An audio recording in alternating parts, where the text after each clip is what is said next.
you share with me some of the characteristics you believe define a great boss or a leader from practical experience. Encouragement. They had a can-do attitude. They had drive. Everything was fixable. Generous of spirit. They had a sense of humour, I heard. They challenged us, so they cultivated your strengths. Yeah, the person that was the really inspiring teacher or the really inspiring boss, they actually focused on your strengths, didn't they? And if you really think about it, the person that was the most inspiring boss you've ever had, actually, you loved them. You were connected to them. So I think that's a great word. Give me some words that describe or characterise that person who wasn't so great. Bully. Didn't listen, right? Erratic. A yes man. Yeah, I mean, they didn't have your back. Didn't walk the talk. And broadly, in control of their emotions? No.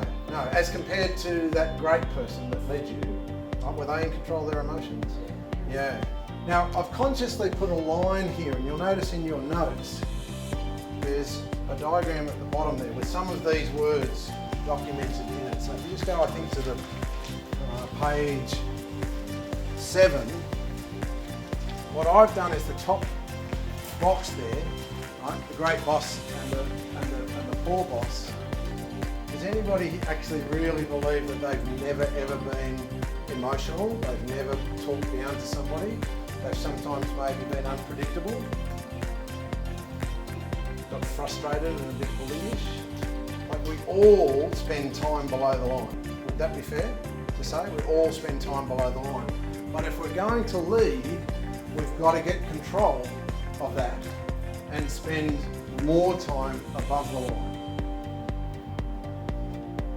Now that little diagram just on its own, sitting at your desk, in your diary, in your workbook, in the or something like that, that just flicks open every now and then. You can actually just go onto the internet and print off, just type managing above the line. And one of these little tables will pop up with words that describe an above the line mindset and words that describe a below the line mindset. I don't think you can avoid that. Just got to do less of it. Now, one of the big challenges you said is that you want to be able to facilitate. You want to be able to lead people, to take people from a poor attitude to a great attitude. You want to take them from a point of questionable skills or low quality skills or low skill to high skill. The very first thing you've got to do is you've got to model that. If you model this sort of behaviour in your team by just being aware of it, just have that above the line and below the line near your desk or in your diary or in the ute somewhere, and you just need to see it once a week, once a month, and it'll just remind you that, last week there probably was an instance where I was operating below the line. I just won't do that again. I'll try to do less of that.